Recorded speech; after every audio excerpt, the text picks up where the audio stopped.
Asempa FM. Asempa FM. Asempa 94.7. Asempa all talk all day.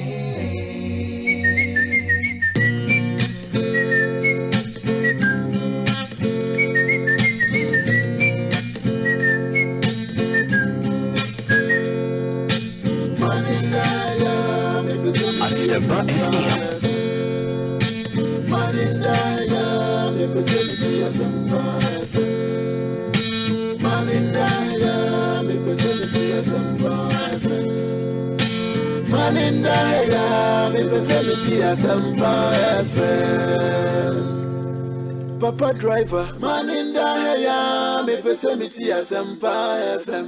Taxi driver, Manindaya, me facility Asempa FM. Filling station, Manindaya, me facility Asempa FM. Pop spot, Manindaya, me facility Asempa FM. Choristers Moson for Choir Master Prior Honey Honey, Namuti Asempa 94.7 FM. They say a prior, now I just so it will be a fee.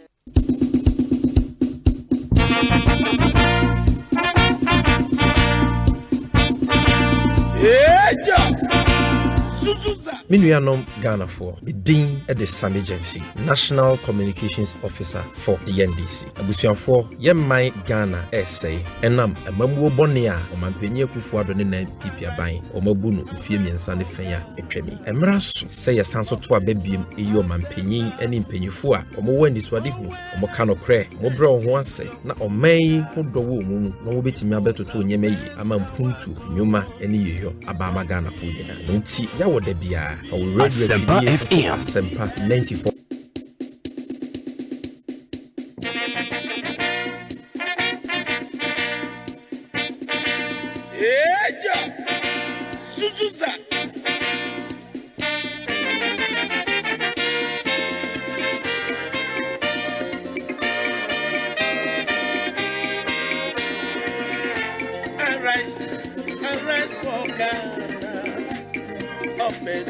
Asempa FM.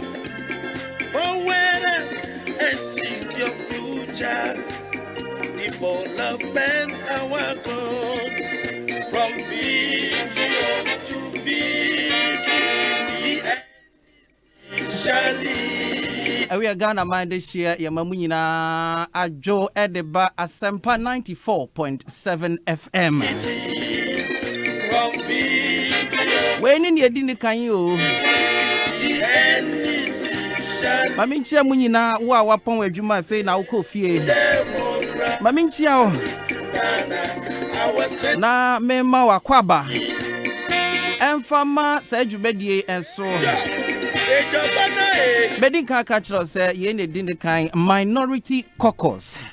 Na sa djumedie nyame adom ye beda Asempa FM4 ase any multimedia se ase womo ede kwanye se atoho ade ama NDC amanyoku a enwumrei womo nsoso nia edawon akoba so nia edawon eniso a nyame adom na yekọ abato in December fiya one be person one be catch the Ghana for enam enu sitting one be person ye beto aba ede ama on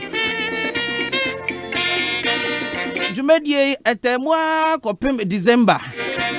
Yawa da bia mete hanom. Miding adi Peter Banfo. Me na medi muchia me. Of the land. One so a wutie me wo betumi adwa any show no e was 0546 382287 0546 382287 and no ne WhatsApp lines. One so nia wo adwenkyira one so wo e bepese ye betie ne nyina enwumre emre no eko enti men kasa pi na Asempa FM. Mebe pese ye be potew na ye de agrono ahyehye so a enesa enwumrei nyame adom ye National Communications Officer we wura Asame Jemfi wonu kreya ye friend Nebulous wonu kreya wasan so ede amorphous anameboa aha nyame adom wa baba ka yentem anwumrei sa enso so na owura Sam George. How can you do that to a man in his own home? Debia eno ne asemu a wobusa na da ye beyi ano de minim a edema no Same Jemfi ne owura emse Same bienu ngwa me wo studio ha nwumrei na me muchia me Peter Banfo yenwumrei ye da mu nyina se wo a wo fie wa ya so a wo tie yen enes mo so amone ewo studio hanom mame ninka ensha se wo so National Communications Officer Same Jemfi enwumrei ewo me hanom na mame mbusa wo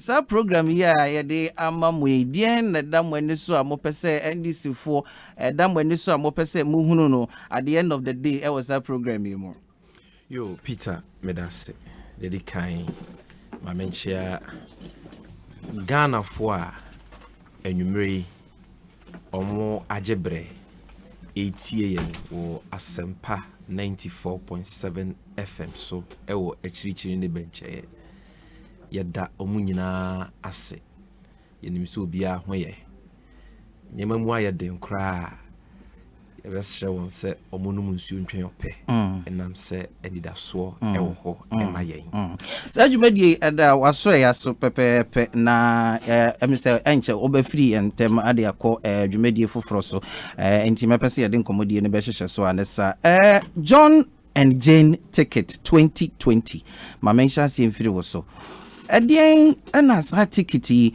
Ghanaians yen enhwe emfiri sa ticket ho yo Miriam medase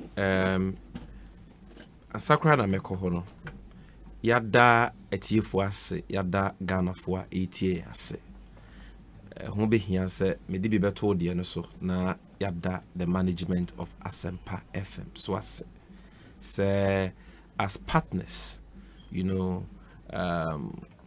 in this democratic experiment omo amayesa platform we say ye ne Ghana for enwenwen eniswade hunu a omampanyi Mahama ne NDC ewo edema Ghana for ene pa yewo nhihye pa yaye se nyame ye yadom na Ghana for ye yemwa na yesanso betina konwa so biem on the 7th of January 2021 yebeye ama oman no ede atumpon yedomo ase na ye nimse this program ebe expand the frontiers of democracy ebe deepen issue based public discourse ayina yepese yenya on national issues na boama this 2020 campaign a campaign of issues, policies, and yemepa ebiti nyama omaina tu pona omaina konenim. What about a campaign of issues? Say Oshe over the last elections nyame adom Ghana yetumi have successfully. Most of the time no. Obehun say eniama ehia Ghana for ne de ato nchen na afei eniama ehunhia na yakofa temdidie ne ne keka ho afei abato what should we die na Ghana for yenhwe emfiri NDC amanyoku ho minua eno na ya fiti ase ewo minority caucus so ye candidate President Mahama waka ye running mate ye vice presidential candidate Professor Nana Jenubukwajima Obatampa ono so waka say as a political party we are committed say 2020 campaign we yebema yakasa ho ate yebedi yehuni na yaka nsempa efa Ghana mpuntu ho bread and butter issues enyuma ho nsem mpuntu ho nsem kwan ben so ena yebetumi afa so aso man na yama enyuma aba yama mpuntu aba na o man na konanim enti on this platform minority caucus jumedia ya hwehwe se yede bebre Ghana for ya wode bia enwumre 8:30 p.m. to 10 p.m. no sansem pawe sa no cresem we ene Ghana for beche three things in a programming be focus on the dikan the protocol sem your friend on the true state of affairs amamu a ɛkɔ so ɛnɛ wɔ Ghana no emu no krepa ɛne because pempi no atro ne nada aban yɛ tie akonwa so yi 419 ɔmanpanyin Kufuor MPP aban yɛ tie akonwa so yi ɔmo de nokre ne hinta ɔmanfo ɔmo de nokre ne sie yɛn enti enyema nkoyie enyema ejensrepe nipa ebre nipa ewu enso ne aka ne dedede te se de bibia ekoyie no through this platform yede be kyerɛkyerɛ nsemu bebia no kora ne hye bia no be shine light on it na magana fo hu amamuonum a enkoyie enyema ese katasehye ne proya ekoso abusua mamu a ekoso aban we bo hye bebriba a wo hye ya wabu more than 86% of omo promises so enyema aban no nye ne yie nti akofa ahokyera beto yen so enwuma egu wono a omo lose omo nwuma financial institutions aya collapse no yiyimu a ekoso ayakayaka de a ye de hye yenuanom binom a omo nya akamfo ne de keka ho no eha ene ye besekere yesen akasa nsem no mu nyina nokre na Ghana ni bia ekari yensem na no de gunsani ne wahu se ampa nokre ena ye di kire wo de yetoso biomu a ye beye no on this program apart from the current state of affairs the superior policy alternatives medical boso NDC party the John and Jane ticket the visionary nation builder President Mahama on ne boafo Professor Nana Jane Opoku-Agyeman e wo ma Ghana for no ha ene ye beje bre ye mpanyufo akuku dan e beba no ma ba be chirichirim ene honorable Sam George or ye member of parliament for Ningo Prampram or ye nchen wa ha me de enche me fi ha kọ esanse mpanyufo se umfu dos wo ye ni nyina but obeje bre na policies are President Mahama edi kan announce even before the launch of our manifesto no wachire dodo na mu de mrebe ma ye kwan se ye nchire mu bia no ye be chirim na watwe a edi yanim so no ye be ye na wahu se wahu de enti a 2020 we se woje ballot paper e wo se wo team ema na wo de to abama John Dramani Mahama wahu de enti a eni se ma wabamu krabu se NDC ni MPP ye pe omuni ye ni ade foforo bia you hear policies are realistic, well thought out, well considered. No krewom na akomapa etayechiri say Ghana for my akwenya yede be yedwuma ye be implement na de ahoto that economic transformation we've all been looking for no edebeba. Finally ade ba ko a ye be san so aka ho asem e wo sa adwuma die we ya to ne di minority caucus so the superior proven track record of John Dramani Mahama, the visionary nation builder. So on say about who I between. No crane in Kuntumpo Akansio. Ebimu den sem debeba. Ebimu din Kuntumpo beba. Ebimu de boshe wo boshe dewa beba. Te said ye in few miensa ne fan etwem. Omo de boshe dewa beji 2 no. And then o must start because omo free say they can hoodwink Ghanaians with lies again. And this are promises ni nyina beba. You better take promises scribe so change the 10 to 2016 like one village, one dam, one district, one factory. We will transform Ghana within 18 months. We will build 350 secondary schools from scratch in 18 months. You better more than that. But what you Ghana near? Dear na ube to me so. Wahwe NDC boshe, wahwe MPP boshe. No waka say, meje NDC di enidi. Yese, di waye bi da no ne friend no ayebuya ayeboafo. Enya sa. Enunti this time around ye nya somehwe bia biem. Emma obi meye nsohwe ewo yenso. Ye be hwe tumi a ye de share President Kufuor nsa almost 4 years ni no. De ode aye. De o share ye mbo so ode be ye ene de wetimi di aye. Ye betumi ya measure. Na ya represent Mahama so between 2012 to 2016. Ye de o mine share nsa no enyuma power ye. E man de enyuma ne ahoto ba ye. E di sika gudi pabotom. Akwan ya wo ye. Suku a wo si ye. Interchange a wo ye. Airport asopiti. Ye be ka sampuntu nyuma we hu nsem. Na Ghana fo ankasa Eddie President Kufuor de no. This monumental failure I are witnessing in the last 3.5 years, no, I compare the superior track record of President Mahama. And no, and a bit Nyama making an informed choice as to who is believable, who has integrity, who has character, and who has that proven track record. Or yet trustworthy, able to imagine your minor and say, bra, now when this word you papa ekita ono, bra na be implemented. So these are the three things. My more so enchira wo say encrophobia 80 years abri me de wo ka say ebinom eye won a won mu ni edwuma bia eyo. Binom so so ye won a through no fault of theirs. Aban yi ba yi wegu onwuma enti me ne wo ka say won mu tifie. Nya no nko a contractor for ya wo musika kim nya no nko akaya ye fu aye promise wo mo nyina etie wu enwumre na wo ka track record edian na wo mu edema sa emkrofo ya mabobo su yi ankanka emebunu dodo na won mu ni dwuma yo ewo krom hanom won mo do so bebre John Mahama musa mo fa mo NDC emfa NDC manifesto enyam fa betu dwa de enso so no won be pese won betie free wo ho ansa na wo be free me hanom na enkomo no do na me ne Sam George na betwi nanso so wo ha die ma me ne won wi ansa edien ena wo eba ne se enwuma Kwame na the next NDC aban be fa so a obehwe ana senhihye ben de wo ho e kire se wo mo ba enwuma wo benye bia yo esa amem da me ka ho ase eno na ye superior alternative policies amaboso no na ene honorable wo hey obeje bre na wa kire bebre mu enkankan na enwuma de what is the president Mahama ka agenda 1 million jobs and also kire say 1 million jobs pen e be created. That is the minimum, that is the operative word you use, a minimum of 1 million jobs in for 4 years.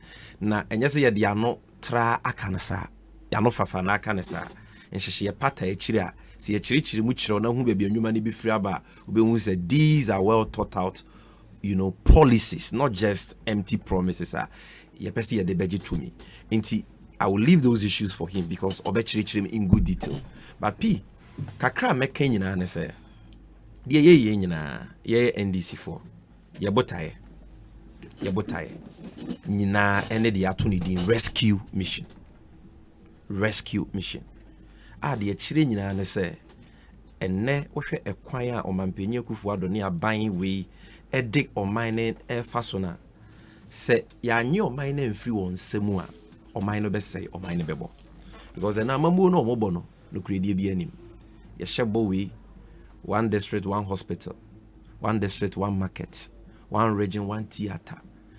You see trauma centers along the major highways of Ghana. That's it. Obibaka say president in Namwa walk at sort near the idea. But you know, say sort that walk at and be a toilet projects. It be an insignificant projects that they've got nothing to do with all these lofty promises he made whilst he was in office. Okay, so basically 350 schools. Bakokra won't see. Okay, so obey one village, one dam. Minya onya dam bakumpo. What they have delivered, a poorly constructed, meaningless dugouts ni nyina opeba ye ni nyina are. And based on scientific research, NG will be ayen and nsia babonte. Almost more than 90% of those poorly constructed dugouts cannot serve their intended purposes. And it's aboshe ni nyina ayen kontompo pi me ba o de no so to nchen a obi okaza oba be protect public purse and Ghana sika no mudi ni ye ne basabasa. Obaye, one corruption scandal after the other, from Bossgate scandal to PDS to Galamsey fraud scandal to Australian visa fraud scandal, PPA don't come contrast for sale scandal, NYA scandal. Abusuya Mambo president Bakon, ne hon crow for Nkwa wadi omogu na bemu, Bru 51. A whole nuclear family. Nana Santi Bedi to your man, Mampenyi no executive secretary o aban ni mu bi ne papa Kofi da kwa santi wo mu bi ni nuaba ma ne maame o mampenyi na kasa ne wo fa ase o the finance minister amano o the rules minister amabakon o the works and housing minister amabakon e manfo nyumo magu no te se de woka ene o manu aduane abo mo nyuma asei na o nyina ni atutu aka o mu se mo hudi o monye adwuma ho nsem a agensrepe dollar akodu 6 cedis a egu amanfo nyuma. We can no longer survive under this maladministration and misgovernance of the affairs of this country. So we are saying enough of the lawlessness, enough of the ethnocentric discrimination and harassment of non-accounts, enough of the broken promises, enough of the economic mismanagement, enough of the unprecedented levels of corruption and nepotism. Essay or me, ye mpenyufo a omo incorruptible, mpenyufo omo integrity, omo kind of honest people we can trust. No more the right vision. That is what the rescue mission is about, and that is why in this election year it was a tuaba etia President Akufo-Addo, because you see every election, Peter, is a referendum on the performance of the incumbent. It is about where we NDC crack I am contestibia Ghana for sudie the right to say omo be assess President Akufo-Addo based on the promises he made, the mandate they gave him on the basis of that, and they way to me. So we must first of all understand that abana fairly, not just oma fairly, almost say or minus so. Yimu omo deba o manimu, basa ya eba o manimu, state institutions are bastardizing no, emra enye juma, omo bosha omo buso, ahochira ye komu awo kan yemfiu. Assistant ministers 124, presidential staffers bro pem. And omoya Ghana sika basa omampenyin sorry I know a high private jet no di tutu kwa na ebo mine ka enso na Ghana for Ghana for sun apen for beko hospital kura no pan ni ho no mada so ene obeko ye hospital yesi bibi di no bear syndrome enkura de da form about time de da form ahochire a ye komre ya kwan tutu ase na we sika ban yi se no. So we must rescue this country from the clutches of this corrupt, this nepotistic, this dishonest, this lawless and ethnocentric Akufo-Addo government. Now, then the question is, what do you have to offer Ghanaians? More policies, they saying. The fact that President Akufo-Addo has failed doesn't automatically mean that we should vote for you. So convince us and also show us, say, you were able to deliver. You were able to make a positive impact in the lives of Ghanaians, and that is what we will demonstrate through this program. It's here that you for you say, your best say womo say when we have been to your catcher no say minority caucus so caucus is here. You will have kopem enondu na what we be here the beba different issues, different sectors, different speakers. You beba ni aba be church in semu senebeya o my Ghana. National Communications Officer Edema, the National Democratic Congress, the biggest opposition party I war Ghana say Menewoka say one my big da and one more track record na enyumre ye be track records no so because I do to say Owura Samejemfi akano afi abato is about track records enyatem didie atem didie bre atwem obi kwatena studio no wakekam ye gbe at the end of the day busa say ediem pa na aban yi ba ye won betumi akase won ayo eninti yakwa ba to fufuro mo besre Ghana for say mo hwe we na mo to so aba emfa mayen sanya mei ana ya ba bedi ho enkomo enwumren na Mada Owura Samejemfi ase say wasre kwan kakra eninti no Honorable Sam George mrashebejeni a wugina ho edema ningo pram abato mpeswa so ene enwumre wo mehanum Uncle Sam enwumre mada wasese wenya bre registration anem say na mu wie me mame ni kan emfa eno nhase ko sen wo honum wo de ya mro wo ho Miss Sam George. What they are moro. Say de bia wo mo yeso mo bro ana wo dodge. Jama wadi aduro bi wo ho. Wo mo try na ye ne wo medi. Ma mi cha etie for ni na mi cha ye mampenyin nyame boa 7th of January 2021. Ono no ba bedi o mine nim obegi o mine no ehwe o haw mo ene o yaw na ye wom ana ye timo ene no His Excellency John Dramani Mahama. Eni na bidi chire oye obantampa ye nyina ye mame. Her Excellency Professor Nana Jane Opoku Ajuman. Michia wa nyina na michia obi biara otie na mame fa aseda kese nso emfa management of multimedia especially management of Asempa 94.7. Say 1.5 hours airtime there, and that hokwa. Na omu de amaye na yemfa chire asem e de ama Ghana for. Ente yeda ochede ampandaroma. Ningo pram. Let me say Greater Accra region there. And as far as I'm aware, no, the whole country. Yenya percentage increase across the whole country in terms of Ushe old register and new register now. I think we've done about almost 30% increase on the old register. Now yenam 67,000 previously. By end of Eneno, 94,000. And yeah mop up also Saturday and Sunday. Now there will honor before instead any ho.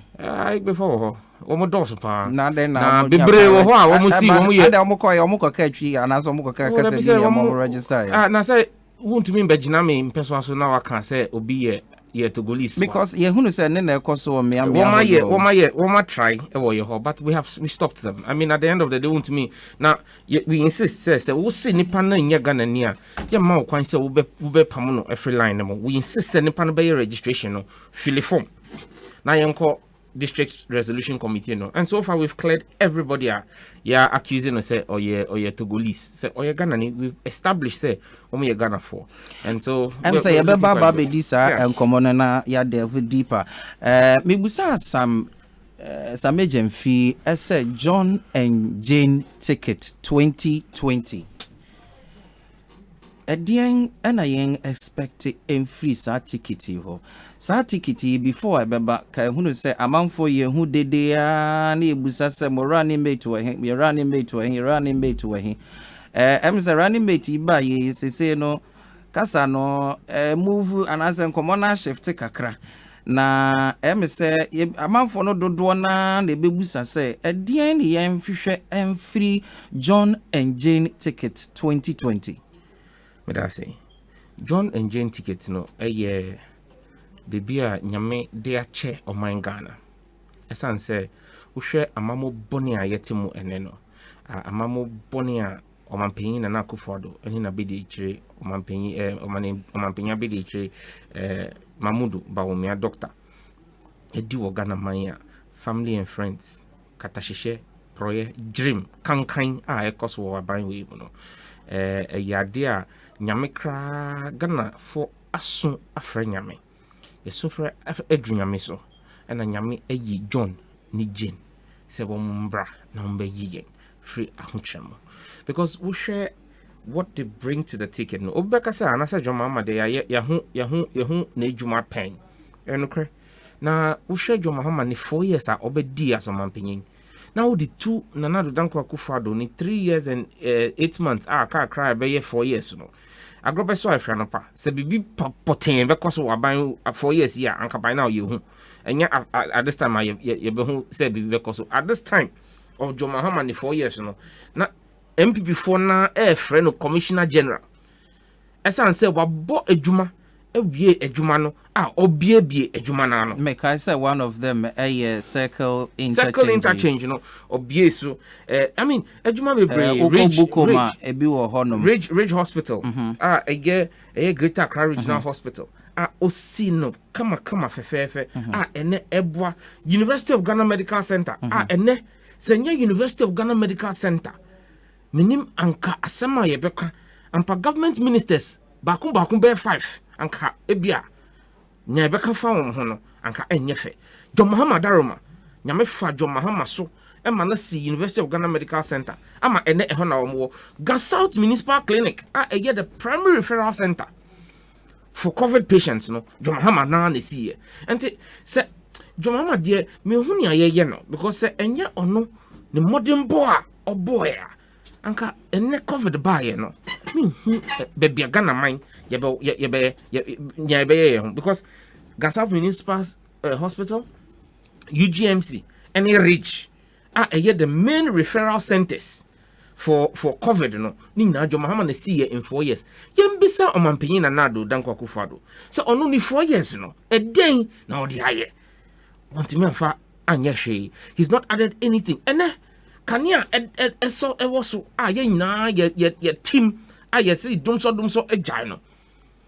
Dr. Baumia ebetina studio na etwa we so no e Joy FM e can say in March 2017 abra wo win power 3 months pe obetina sa studio ni mo e can say yentime mfa abasobo e ma Jo Mahama even though ojitu mo say Jo Mahama na ban e na ended dum so but o say yentime mfa yentime mbona baso esan say eye na adwuma ese oye na waye enti ense say ye bona baso but Dr. Baumia admitted in Joy FM studio just next door say John Mahama and the ND dum so wo hwe ene nurses bebrea aban say wa fa omo adwuma hospitals be na aban fa omo adwuma enye hospitals na John Mahama ACC no enye eno na yafa sa nurses ni bi e de akosa hospitals ni mo sanka John Mahama ancestor hospitals na anka ebeye den na wombanya akwenya a ye be fa sa nurses na samena se na no ye yi obi bebusa se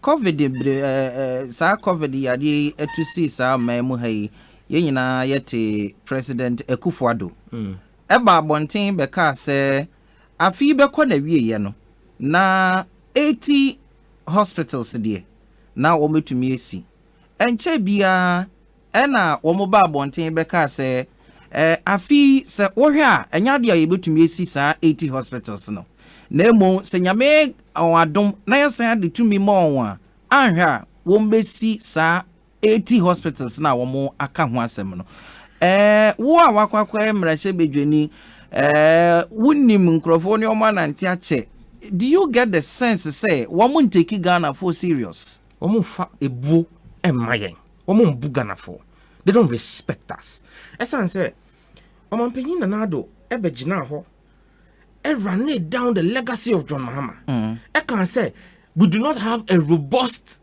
health infrastructure. And to enunte obabesi 88 new hospitals. Aha ya na mini obi betina on ekosi sen. And I can say Omampenyin that was the 8th address. And I can say Omampenyin 9th address. Na ombe pagana for acho because wadada yen we twan trauma Ghana for obi beside me say me sure and me catch and say Omampenyin entumi see sa hospitals no within a year tape no Asempa kra de sa tape no etu wo mo Facebook page no I challenge President Akufo-Addo say nyawaka no it was a lie one fa obu one fa nindie am Ghana for sepeta fashion we buya kwasia today have been vindicated. Can I forget about Parliament with mid-year budget review? Or buy no? Or say 2021 one be shena o maye. Tie about to na ye kono. Ye hu John Mahama 4 years. Ye hu Nanado 4 years. A year competition between John Ayebida Mahama and then Nana Ado Someshe Akufo-Addo. Nanado a year Someshe 2016 sa na obaye. Say yan son ohwe yan son ohwe am Ghana for say papa we kra wa haya som wo de my son ohwe na ye hu na obeye wo na odi abere say ye kun journalist say ye gu adwuma nkrofo bebre a John Mahama breso na wo mu so say oman na ye den na so wo mu adwuma ye wo mu so ya no pa e be bank managers wo mu ko adwuma obra ono osore anopa nyame ye nadom na osore anopa otumi ko ye ne nsa na adwuma wakọ school o ye banker obekwa kotena banko afi ba busumu ba we a ye chanaka o de bi hwe ne maame o de bi hwe ne papa o hwe ne yere ene ne ma ene Nanado dan Akufo-Addo aba no wo mu say my son Nanado nhwe no Nanado aba sankrofo na nye bone bia wapam wo mu nyina firi adwuma mu wasai we go adwuma ni na over 15,000 Ghanaians, direct jobs, over 15,000 have been lost. Over 400,000 Ghanaians have been affected indirectly by the banking sector closure. Now, or 2 banks, or say, or the Ekaya Dahono, 9 billion. Now, obesiesi banks, no. Who say who CSA banks, no? So, who CSA banks now? And they say, me Sekai bank, no. They say, and wo mami. One man ye adwuma wo bank no say wo see say wo the banks ni na be bom no e say wo nya wo adwuma ye e ba ne sen na over 70% of the staff of all the banks no, have been laid off. Eba na saying, na say I will see what say 21 billion. I can't know 9 billion. With the 21 billion, we see what say 21 billion so far. Now 21 billion now I say no, Misika wo we see I just say me train 5 years. And some in some become Misika. Now 5 years no so no, Misika no fa so be ani so. Say na ete na we be mami. Now say me pese meji Misika ene dia. And the Messica no better mumino. Now, one new bush for Ajibaco. Now, one mammy baco. Sana or Mampia Kufado air catcher. And to say me the Obica. Young fan, Mammy Chichamma Obio. Say me the Obica 900 Ghana cities. 900 Ghana cities air car midi. Now says ya Peter, me bow was say. Me the Dominic, ya produce a car 9 million. Now Dominic say Obejene Sika change na. Enya 9 million na meji wo nsem na me da ko chat Dominica but my budget 2100 21 million me dika 9 million o my bad dada o eji wo sika 21 million na e ka me di Dominic no saka na da so wo ho wo hwe a so wo di wo sika be ma obi bioma wo di be ma me ana ente Jo Mahama say ono nyame ye na dom na Ghana for ehwe adwuma pa wa ya bida anyame afa no so ede ye ede bo Ghana for a ye man sa akonya ne biom na oba make sure say obi biara wo seka akoka bank no ananado danko akufo ado ene ne na bede che Mahmudu Bawumia ene nanado ne busuani a oye finance minister Kenoforiata wo mo say wo seka no so won samba kan wo seka na I just said 2024 and 2025. And so now some baka osika. And for so be ambassador so a Jo Mahama say within 1 year by the end of 2021 obetua ni na. Na enya asema o kanokwa o ye aye bida ba ye bi pen. Onem kwan obefa so a o de betua asasika no. Secondly, we ye obia na wo su say we ye teacher trainee and opesa bako teacher training college. Na Jo Mahama cheche mu say se no teacher training colleges no na kane no wo ko teacher training college a wo wi a ye hu say wo ye graduate o wo ye graduate wo ni obi a okọ university enye pe mami jenna na opoko ageman adaroma as minister for education and na mami we as colleges of education and your universities and now we call college of education and we are graduate to say obia we call university of education winneba Jo Mahama say ya peja school no sa and ya woni university for na ye pe and ti sa teacher training allowance no anka ye fantum chen and ya say ye mfa wo ma wo hwe biom but say na university for no egi student loan na won so ko student loan ni bi ya dada asem dani asem no e de dada teacher trainees be brave ama won tu abana tia Jo Mahama eno de enya problem obia wo kwan se obefa adwen bia opeso obefa se ni nyina ka so mehwe no ho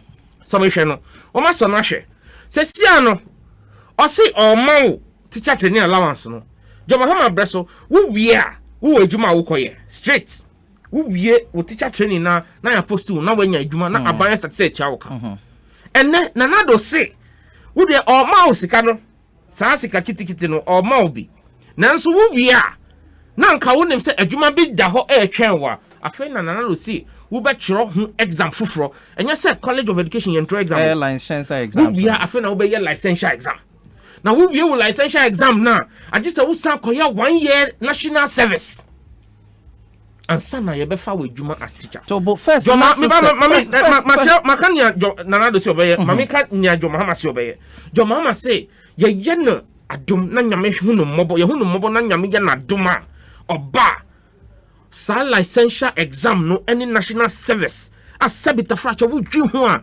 sebi previous anyansa bi enim sebi so wo bu Ghana for teachers wo bu omo if you respect the teacher trainee wo fa no fa kwa sa kwan so o say obayi sa licensure exam no sa national service no wo wie wo teacher training college course na senya kane no Jo Mahama abreso no ye no sa pepepe because I don't know who we are so which in social and absolutely answer na because when we college of education no I just want to run social but I'm final take a strategic measure to reduce the level of employment one bema teacher trainees and we are teacher trainee ene who name say we college na obia ba graduation na you see we graduate you mumbo say na why party kitwe bi na ye wie na wo kai say wo koye adwuma na afre de na do see agi say wo san control license no control so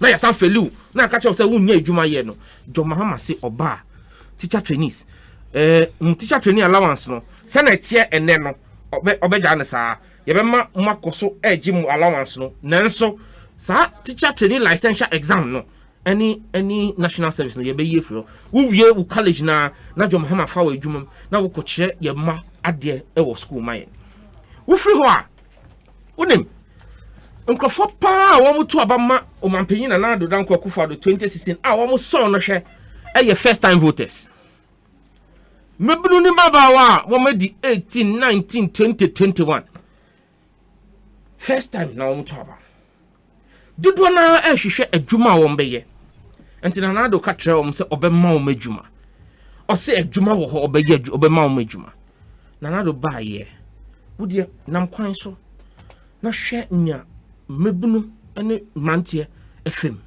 so am o napco wo pese obeka chem se Ghana mine way youth first time voters wo share registration year first time voters ebro 1.2 million so that should give you an idea of just first time voters in the old because register we are just like the old register numbers need pay if not even more what am I saying 1.2 million and that was at the end of phase 4 and I'm sure by the end of phase 6 no we are going to hit almost 2 million first time voters 2 million first time voters you find the class 1.5 million and 2 Obama nanado esan say o say Obama o majuma napko ye nipa he enye 93,000 abibi almost 100,000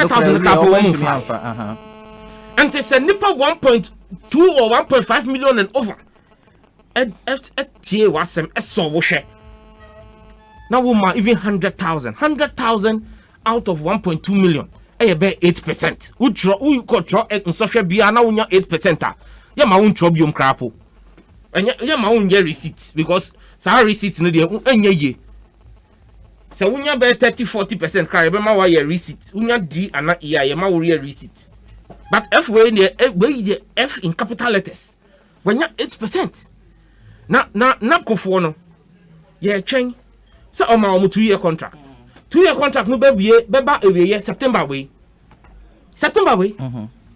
Until let's see and you see the alternative is John Mahama tnase wahwe ye civil service nemo wahwe Ghanaian civil service nemo a na efre HR gap analysis uko ministries ni bia nkofo na wo ho no dos do adwuma na wo mo ye no nipa no dos nse adwuma no uko be bi nso a adwuma no esosi nkofo no enti document ko ho a ebe be 1 month na still enquire because processes nipa na manpower na omo hia no eni ho enti ya yes gap analysis no we share gap analysis no in 4 years within the civil service alone any other as affiliated private sector adwuma ya hwe ebe private public partnerships now minimum afibia ye be create 250,000 jobs because Dr. Baumia nam na see oye digitization za.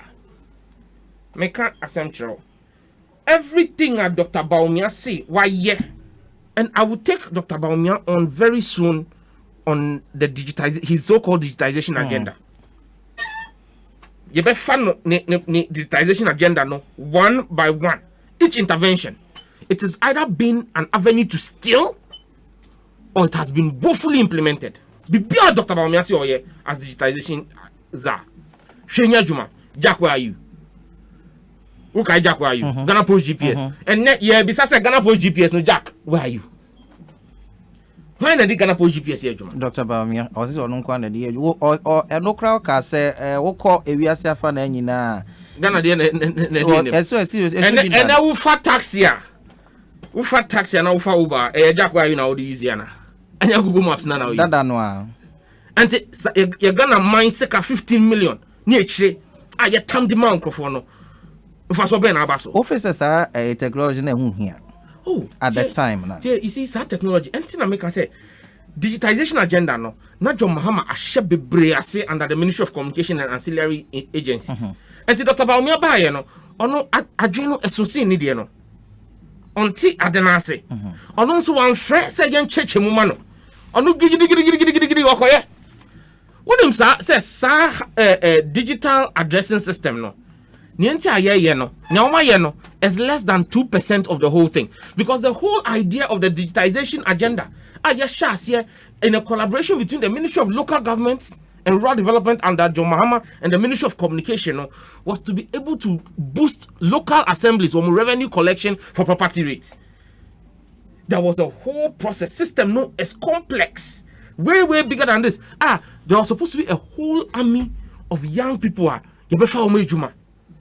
to feed the system with data entry people. Every single building in Ghana would have been mapped. And it will help the government to do proper evaluation. You will know, say, if you way, nipa say, ne what's half you way. Nipa no tour or call new house. It is a UK. It is America. Who to free fear and to a new house. You have to inform all your service providers because utility bill or bank BBR is linked to your address. That is where we're taking this country to. And you Jack, where you are, oh my, 15 million. There's nothing to show for it. Is it paperless pot? And yeah, no, I'm for icons. Pot for no issue. Shame koso and I covered up. Want to buy it. So when it comes to jobs, take it from me. In the digitization space alone, every year we can create in excess of 200,000 jobs. And Sana, well, people are not thinking about the problems that are being created by this irresponsible government. Do you know the intake of all our public universities? The intake of all our public universities is only 27% of the current number of people in the senior high school. That's the question. It just says 73% of one senior high school will not have access to any tertiary institution to go to. We're going to create a cadre of highly skilled and properly trained senior high school graduates. Because we for senior high school graduates.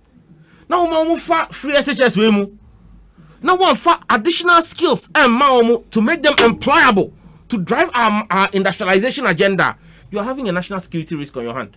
Because 18, 19, 20, woman near Jumaye, woman to be in university. Now the one be goofy. And then I won't be so John Mahama is thinking of rescue mission. It is to clean the mess that is being created. Systematic mess. Look at the mess in the media sector. Look at the mess in the telecom sector. Look at the mess in the oil sector. Buko oil sector and that is why the NDC comes with a superior alternative. Bishop Ajinasari, Nania, or Kansembi, or say, Aban Bia Bia, or Omuba, now my giant projects are. Abai nada no shas, John Mahama, Akantam. He has made a solemn pledge to the Ghanaian people. Say, in his next term, every project that is underway, he will complete it. NDC has the track record. We have a proven track record to do it. Because, one more say, President Kufuor started affordable houses. It's not true. Go to Boteman. Boteman was completed under Mahama. The Masnet. Emma Snit a completed Boteman. The Bima, the Ghana Armed Forces. Emma, you completed. Emma, the Ghana Armed Forces are staying in it. Which was said, so we have a track record. Yes, we did not complete all of President Kufuor's affordable housing, but we did over 40% of them before we started the Saglemi housing project, before we started the housing project for the BNI in Tema, before we started the Navy one, before we started the one for the military, before we started the police housing. What must say? So we have a proven track record when it comes to doing. Now, when him, Edama, Menije, when him say Ghana, Esan say, Yemamimu be brave. When him say COVID, are explosive VP. Nipa be brave or one more underlying conditions are one diabetes, hypertension. Eye yaria ekun Ghana for pa. Who call Krasia? Now I'm say ebe. Because nipa on themselves or diabetes. John Mahama say obey primary health care free. Now one want see primary health care no ye BBA health insurance system no to include the treatment of diabetes, the treatment of cancer, the treatment of hypertension. Because the before 3 of the most critical illnesses are and area could be before hypertension, diabetes, and cancer. Now we call your current national health insurance now.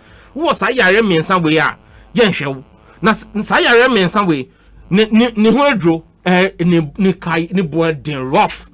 But your mama say nyame ye nadom na oba ye mamemo ye papa mo ye nuane mo a wo nya hypertension diabetes aka wo ana wo ye cancer wo fa chemotherapy for cancer no ye the best health insurance na say na ye hwe wo mo enti me name say me one more time mame mbobo ensem ni bi so say ye ba corruption ya mama say obey fa corruption good nanu ye NDC ye launch ye outdoor ye deputy flag bearer ye running mate yes your running mate na ensem ni bi wo ho a flag bearer editudwa say wabobo bi so na mame go through them say de be bi wo ho a ye jesi ho no mo a obetumi abobo so amame ne din kan agenda 1 million jobs say waka ho asem de down free TVET yes and also so ka niama President Mahama say Ghana photo abama ni bi mu a wobeyo wouldn't say asa TVET who follow back na me manka ho na me kan them because TVET no ye bibia nanado ehye Ghana for bo so obeye wadada Ghana for be brave fi nanado abra or chinchin Ghana mine or yes submission no or can bibi who can say or see obey is it the Brazilian model exactly obey is it the South Korean model obey is it the German model some models me in some way Mina ye on the basis of technical vocational education. Because we call Germany, we call Brazil, and now we call South Korea. They have a whole cadre of young, skilled people. Unkofa, one more young Sunday Juma. And now Germany we call manufacturing because of South Korea also. Yes, Samsung, Yini, Bibia, South Korea and free. We call Brazil also. Casa Embraer jets. Brazil does a lot of manufacturing. And some manufacturing is on the back of technical vocational education. Nana do buy no technical and vocational education no, and they were you free SHS no.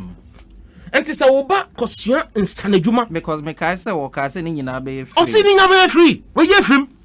But asan say John Mahama say beta fraje okasa odwiko ichire. On ti say bi mu. Obe kan asem na obedwen ehu asem no se ne mu do. Se ne mo treo na wa hu ekwan a obefa so e de yes adwuma no enti o say tie free SHS no ye be ye no ye be bie mu because ene se enye John Mahama daroma anka I don't know traffic light no red gold green anka nanado ni free SHS no anka be 4 tracks e be red gold green and black enye John Mahama ntia because ene wo mu use 77 of John Mahama in community day senior high schools no crapo and no crapo still yeah, red and gold track. And not green and gold. So and yet John Mahama Daruma. See our schools now. And double track system now can bear quadruple track. But John Mahama inte, John Mahama say, why ye be that? Almost see our school dynamo. Now the see see 350. Back on crap on see. Which in Ghana Hana we who knows we see secondary school ni be. And I miss back on crap on see. Ni 350 no see. Also okasa by that time one year baby I will see school dying fufro. When John Mahama said he was going to build 200 almost see other projects near the schools woman can't say wɔn ba ɛbɛsi dormitory wɔn si wɔn bɛsi 350 new schools ɛno na wɔn kan yɛ.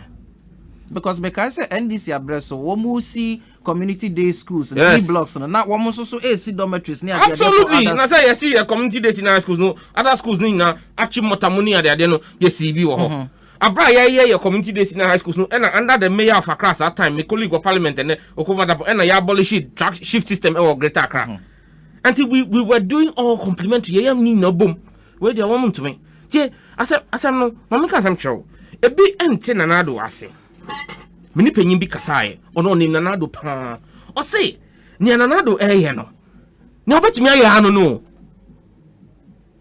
papa no ni oye no ni obetimi aye ano no air traffic light no masa na mambo ni na te obia ni obetimi abe Peter me wo ka tell me se me be adwuma we a wo yi se me be host me ntimi nye wo se me betena ha na me be kasa me kasa wo di me to ho as host me ji asem no free guest no sem because me kasa wo ya train no nyame de sa akyede na maw say wo betumi abisa question na wa ye kom na wa tie masem na wa bisa me question me wo de me koto wa me kasa sa utima se sa na memotie pepepe obi wo ho a nyame ahye aye no adom ahye no muma say obeyam puntu obetena konya no so a puntu ndwuma beba so obi so wo ho a sa adom no enya obi ana nyame akyɛ na adom pepepe adumo nyame de acha wo na nya no na o de acha me na say adumo no obi nyame mfa nche no de eni nti wono so wo si cathedral e de abanyankopon na cathedral no apart from a boy akofa free Israel buy no e dem bi na o maye cathedral no mfa so be sanka o si cathedral na anka covid no ye the patients no be kwa that cathedral no mana tie bible no kai says essence say wo mu nem se nyamesum afri yakomemu ane ye papa ye beye no wo mu sisi adan kese se nyame mbetnem nyame ntina sa adan kese ne mo nyame tina yakomemu na ohwe senya ye ne ye manfo ete ane ye nuanu mu ete ente nya bible no kan ye no eno na nanado ye but free SHS no any TVET no eye ade adwo Mahama se obe ende sa double track no obe make sure say your money na unim say ene obe to me back to me call school a whole term 1 month be na we term dabi your Mahama say obe yi sa de no free na TVET no Ombabeko technical vocational education also free. Me bana ya toa enkomo no so Asempa 94.7 FM so na wasugu so a wuti. Dwumedie ye ne di ne kan kora eye minority caucus ye besa de aseda kese pa e de ama Asempa FM any multimedia edwumeku ne se womode sa akwenye eto ho e de ama NDC. Se womo so abatwe ya ye ba beto no eye December won ni so adi hunu won so e de beba ababetudwa ene Ghana fo nyina ache medikan aka se dwumedie ya ekoso wo so a wutie bi wo fie wo betumi e de wo messages aba e wo yen WhatsApp line e 0546 382287 0546 382287 enche ye be kind messages a mode assendi ye nyina Honorable Sam George mrachebejeni a ogina ho edema ningo prampram abatom peswa so oneme na twetwe enkomo enwumrei earlier na Same Jemfi National Communications Officer NMD ni kan ne she adwumedi ase na emse adwumedi bi de ana kopipie bebe foforo edinti no owura Sam George na menena aka wa ha Same yate se President Mahama akase woba regions are ye creating an nansen ya no wobesisi new regional hospitals edien na obefe obi a wotie mesabre edien ben na be masa nipa kro na arehwemu se ane President Mahama says woba wobesi 7 new regional hospitals ane ade obetumi ayo ene ye wo 16 regions Ansa na omampanyin na do be ye omampanyin no na ye 10 regions. Not 10 regions no ye 9 regional hospitals. 9 regional hospitals no every nkroma time. Na sa 9 regional hospitals no NDC NC 6 out of the 9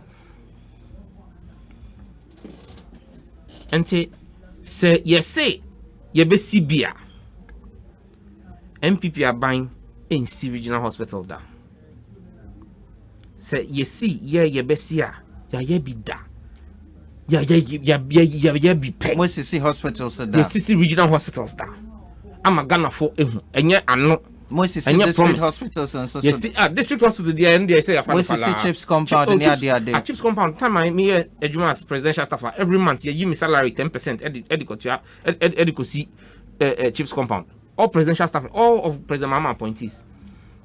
Until at the end of the day no eba say infrastructure now you be see for healthcare there.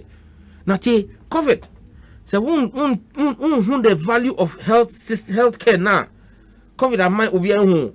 And now what's the said then? Want to mean to go register for hospital? Ghana dia na obeko. Na anya John Mahama adaroma. Anka napo. Anka infa na obeko.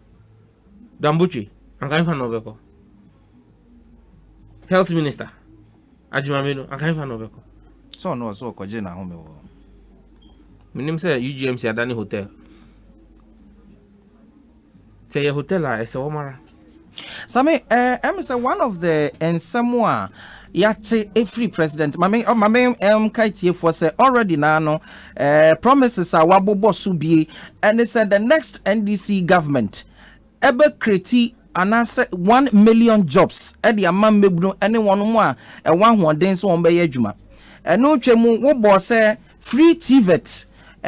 Dia eda President Mahama ni so iye pa na koma so iye pa dia se nyame adom no woba wo beye ho adwuma wabo national apprenticeship program so eno twemu a wasan aka dia kire wono mu won sika kwakokemo sa financial crisis ye ko mu recently say wo mu sika na alloc no President Mahama ono ba wo be make sure so wo mu nyina won sika won sabeka eno twemu a wabo free primary health care so eno so twemu a wasan abo so say 7 new regional hospitals ayade President Mahama ni NDC aba won ma ye bida enti se ko ba ne se wo mo ka kire Ghana for say 2020 say on to aba ma on besan aye bi o manya de wo so wo mo editim bia na ma me musa wo same amanfo bi dodo na complain say o hwe aban number of staffers ministers are ya point wom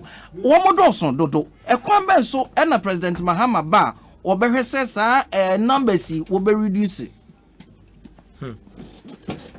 uhwe yen ya breso a John Mahama ya bisa mo se won kan kire John Mahama ne busuani baako a oye adwuma wo aban mu ubisa na yakobo Joyce Ba Muktari say oye Mahama cousin onu kwa ene oye adwuma a oye say sabre ne ye ka say obi a ofri north bia ya man appointment bia na President Mahama busuani se bitafacho sa kasa no kasa se bitafacho ye mfa nya adwuma na obi a na adwuma do enkasa sa enti se ebi mu kasa ende se ye hu wo muso ene wo mu ban ana se ne wo hu Ghana for but ene wohwe nanado aban mu na wohwe ne busuafo Flagstaff House no kan presidency no kan bakon 53 ahomo ye adwuma wo ansana other ones are one agencies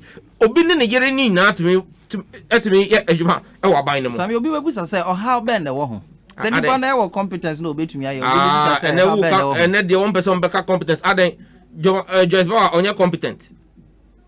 Now we must see family and friends. No, family and friends. No, family and friends. Ni nipa baako. Sa nipa no on your competent. Now, aden competent for no. Nanado ne busuan for nko na ye competent ana. Enti na sesia, you be say me say projects be na nanado ye no. Obi antumi nkere. Wo de yemfa obi a wo edan we mu. Na yem be say no say ni district ana ni Chrome be ofri pa. Eden na nanado aye wo ho 4 years we. Obi antumi nkyehwe wuhwe me metumi akyerɛw ade baako na nado aye watam ye Ghana sika e de ama ni nuakono na ofasi hotel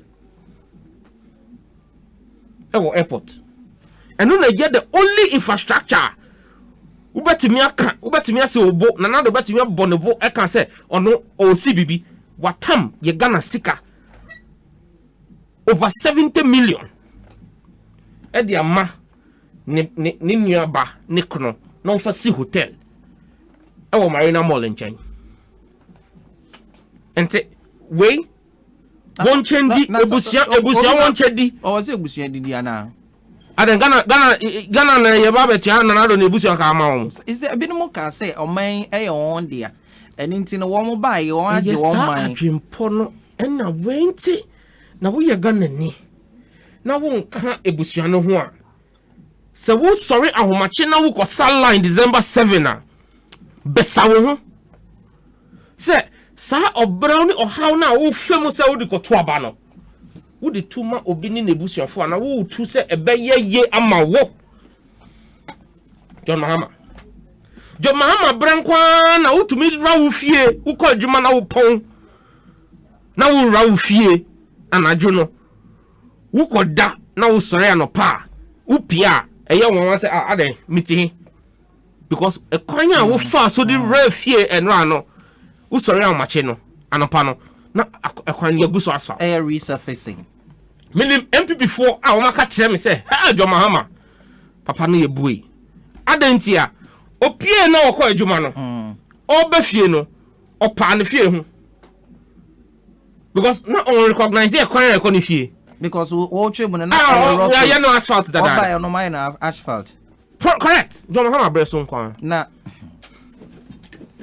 enti impuntunduma die ene ubisa MPP ni search na omba be majority caucus omba be dwa wenum say wo mo see interchanges tema interchange John Mahama na ye poko ase John Mahama na ye obeche bi lamte John Mahama na ye semi projector NPP4 shase se wo ma conceptualize wo ma fa kwan we hia Ghana for ma ye shase na wo ma ko pesika abaye none free SHS masa free SHS no e da constitution ni mu se obi anye na free SHS ayeye wo baba ko school 1 month enne awofo no bebresi 1% betua na wo mankasa wo munya quality ma wo ma because now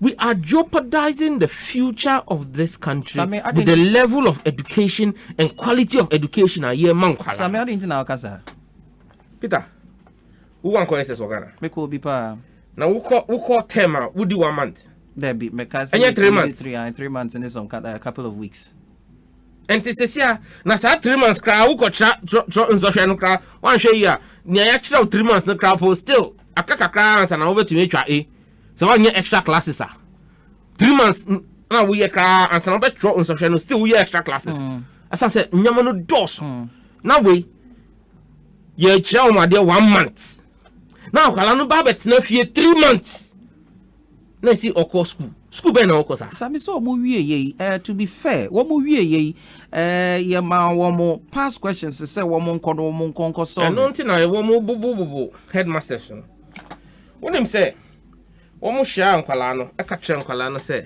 oh pass de wo be ma wo ma pass na wo ma ya ma wo pass question say in social na wo mo kotro no na be free pass question no nkwala na ko ama adena serve wo mo na nkwala no nbu efo sesia nti na nkwala no ye demonstration tie me nkwala no me say say yentu wo mfo yen from na yen cancel ma wo because na nado adada wo mo me hu ba ko na akwala no audio mampanyata me say ensese audio mampanyata I mean we shouldn't accept insult of any kind to obia odi name as mampan so onya de crap a yentu abantia no na yen ni fro but say I mean also your mampan your final year student and so and you correct mum and you true because some mampan also or final year or yen final year na the papers in there yen man kwan craft on of deck until on no veteran of deck no or December 7 na ya pamono na John Mahama ba but and say yendi wo matem but you see the deceit of the children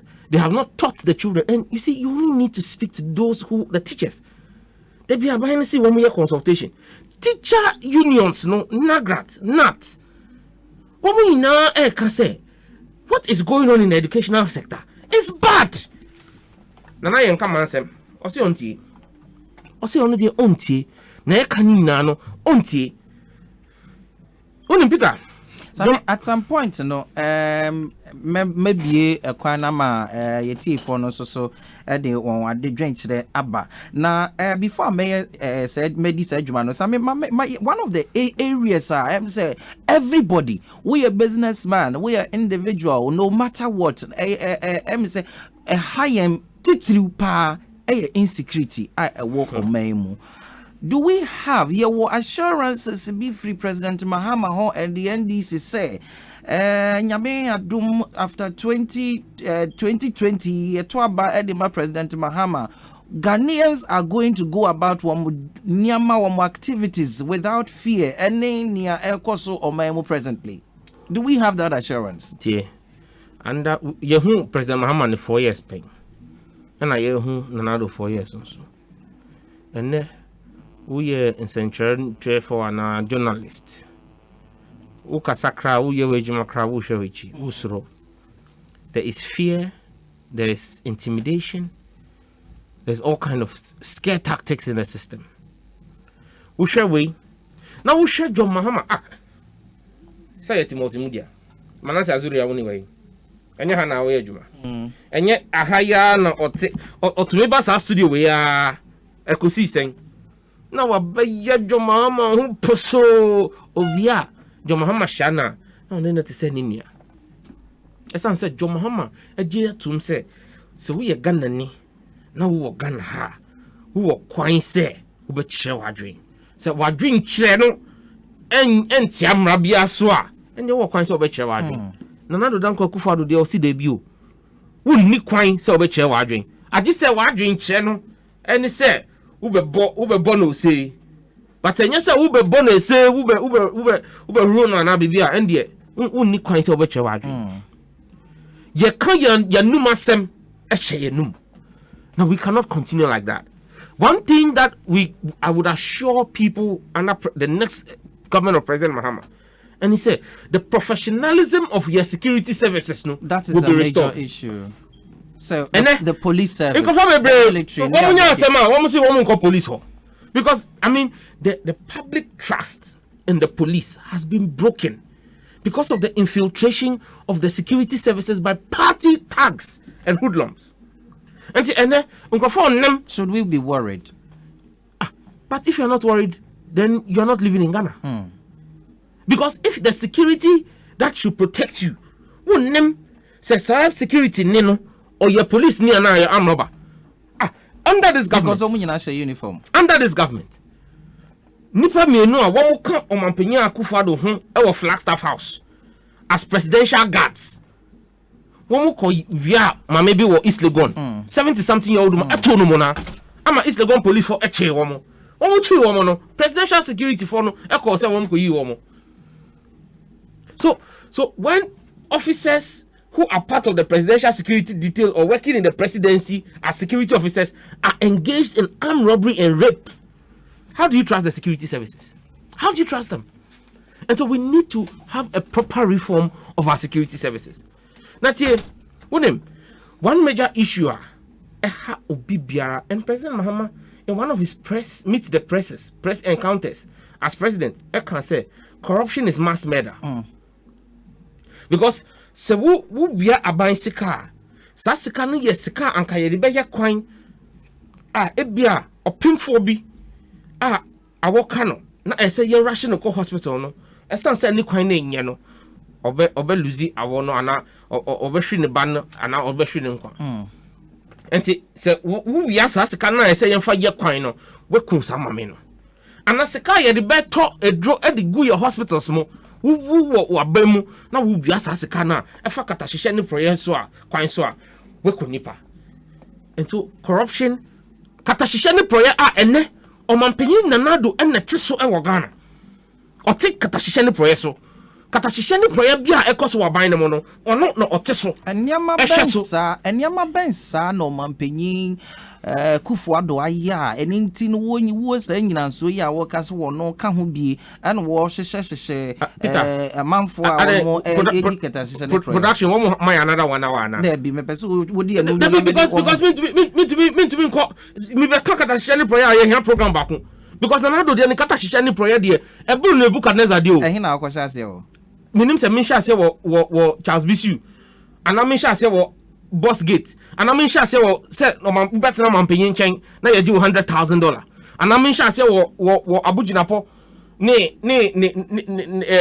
asenso boache Kennedy Japan na see wo mu gi $20,000 $30,000 ana you na me hyɛ ase free you na me hyɛ ase free Ameri now anka wo mu wia ye $800 million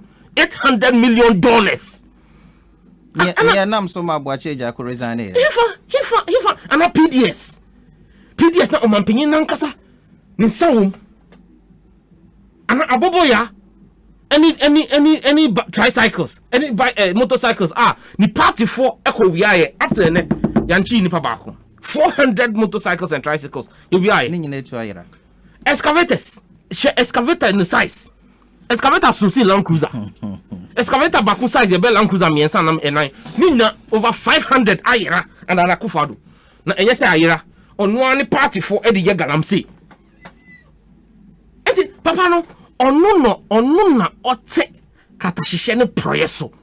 He is the biggest beneficiary of corruption in this country and he's benefiting from it and no na yesi party here sekano and that is why President Mahama say we will launch Operation Sting. You see, Ghana for no Operation Sting ni ye Operation Sting ye operational ye be ye no undercover e be yi katahihye any prayer obi biara wo ye omanpanyin edumani or you are an appointee of the government and we ye adwuma of public service no even as a civil servant na wo ye katahihye any prayer asema ye be bo hu de road we will expose you and we will prosecute you omanpanyin jo Mahama ye bi den pen ono na damfo ne nia ne colleague ni appointee eye me areho Abugapele wo jail sisi ya odaso wo John Mahama breso Asemba ye na ye say court hwe asem no na ye say papa wa hwe so enye se ono krapo na di sika o ebi mo asibit mu ko di sika esan se wo na wo ye omampanyin adwumani e wo sa asoye no na wa hwe so na wa nchi wo mu a won so kodem for abetting edi na betting odem just for edi na betting Victoria Hama esundaye Victoria Hama when we ahwe o osundaye na o ka kire na damfo say hey me menya 1 million me jai politics ye esan say owo sa adwempo no krapo jo Mahama epamo no 1 million in here $1 million and as 1 million cedis 1 million bia dollar cedi 1 million keke enye ne de macro and associate ni bi eno na ya macro nyanti a ya pamo Victoria Hama ono krapo adwempo we ya osafo mafo kra atam dia macro abra crow for anya juma krapo ya pamo dom level esan say dom level yi sakata hihye ne project no APA. So Operation Sting will fight corruption and expose corruption in our country. And Operation Sting will hold people responsible for the corrupt acts. And you know na mebo Jack where you need COVID app near there. Ya tia nkofo hu ka ye hu ade no mfa so. Wo ka say wo ye app for asori so. Time na you see your baby asori no. You see aban ye app bi for asori no. Say e kina na app no beba. Yeah, we covered trackers. Mame kind messages mensa akano ewaha. We say what can Nanado do? What Nanado can do is only new voters register. He has no good message for Ghanaians. 4 more to steal more. We one feeding anchor home. Or saying another bit to me, I honestly will be to me. Wabe compare new register. You may be hearing what be to me, the Amagana for. Peter, good evening and greetings to Comrade Sami and Sam George. May the good Lord bless them. In fact, we have to vote out this incompetent Akufo-Addo administration. Rescue mission is on. Emmanuel from La Paz. Emmanuel Bedasepe. Dennis, if anyway free Adenta. Or say, please ask Sam George to give me 2 valid reasons why I should vote for the NDC this December. We'll be graduating from the university this year. Sami? The first one is you will most likely be a beneficiary of our 250,000 minimum jobs every year under our Operation 1 million jobs based on our HR gap analysis. Depending on course our year, so but you chair course our year, I'll be able to tell him say he fits into that facility. The second one is the fact that John Mahama will fight corruption. And you can trust that he will fight corruption. And to add on top of it, John Mahama is going to make sure that there are good enough hospitals, and if you fall sick, you will get free primary health care and proper health care. Desmond, anyway, free Abuekrum Ewo Ayenswano. Or say, I'm pleading on the people of Ayenswano district to help kick out Samuel Aipe because he's a total failure. Greetings to Nana Mwaku Kwejo. Ask Sam George. How many jobs did they give us when they were in power? Okay, Sam, Amawa responded to an M said, definitely. Yes, near the idea. Absolutely. I mean, several jobs were created. I'm listening to you live from OT region. I'm voting for John Dramani Mahama because he has promised to build a Ridge hospital, a Ridge-like hospital in my region. God bless the NDC. Promise Dumevi and a free OT region. Or say, good evening. In fact, Nanado is a poor performer, and we Ghanaians know the truth now. So we shall vote him out, and him and his jamborees out this elections. JM Reloaded. Good evening, Honorable Sam George. I'm looking forward to see you as the National Security Minister in the next John Mahama administration. You are so brave, and Ghana needs people like you. Asian from Kasra or say, or hearing say the next NDC administration. National Security Minister. Good evening, Peter. Please ask Sam George.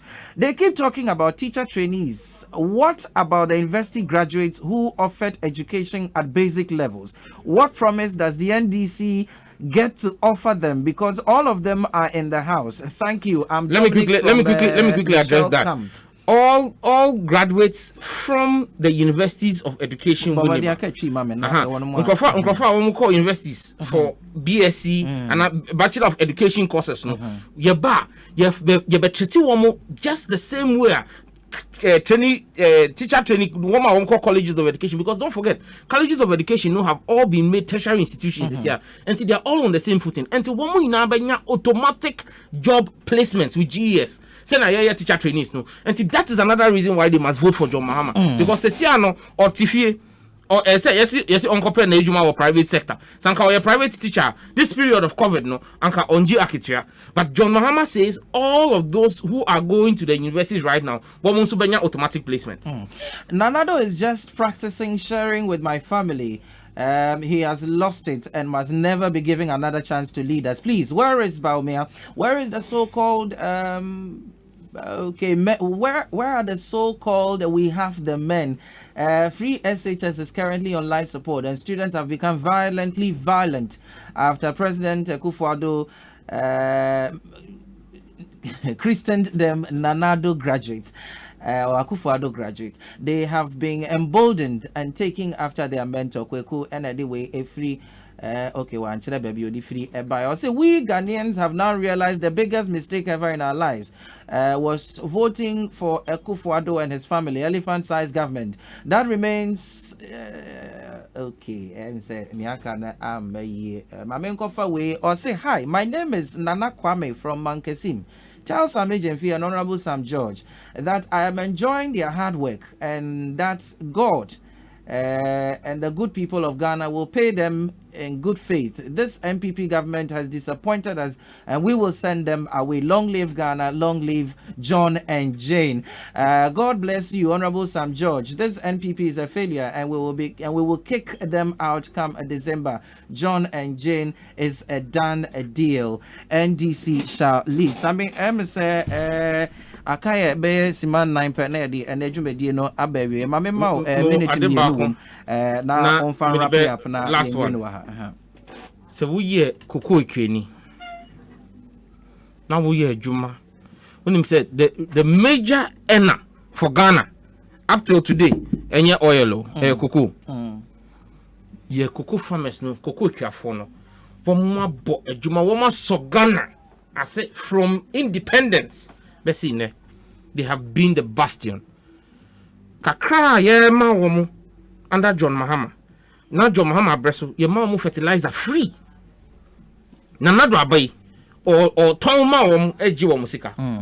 John Mahama say men shemo crying. Mudi ye mempa ba.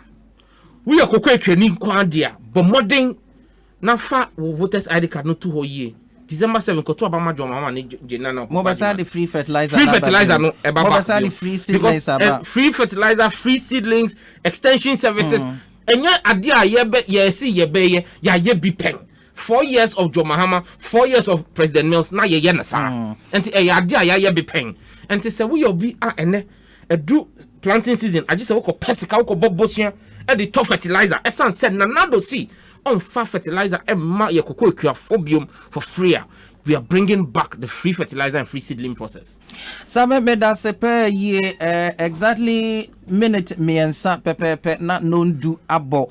Ejumadi aye minority caucus ni edin kan ni ene nyame adom menya owura same Jemfi ono national communications officer edema NDC and saso na owura Samuel Nate George oye mrashe bejeni edema ningo prampram me amedi jumadi chame ye frame Peter Bamfo na ansa na mekono em say ye be bobo nsem no bi tofo ansa na yakọ.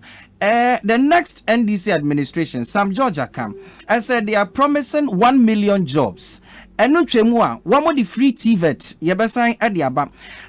National apprenticeship program. Jumedi bia eda President Mahama koma super ye. Ya wa na adwense nyame adom na ye to aba manwa wode beba.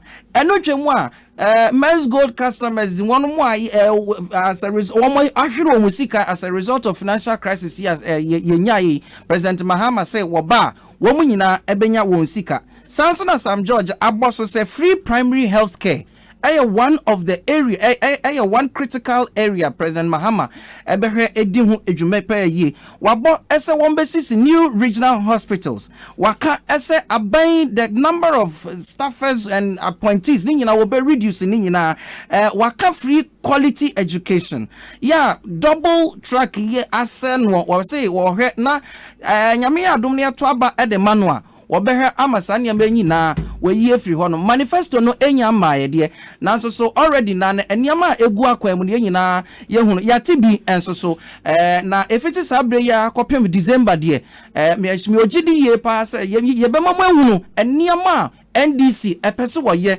se nyame adom come December 7th 2021 Ghana for eto aba edimanya wonso so awunya abre etieme bedamase pe ye koswa na ti Asempa 94.7 FM nyame adom a next week Thursday emu ebe ehwam kra achen enedie no nyame enhyira mo makra mu nyina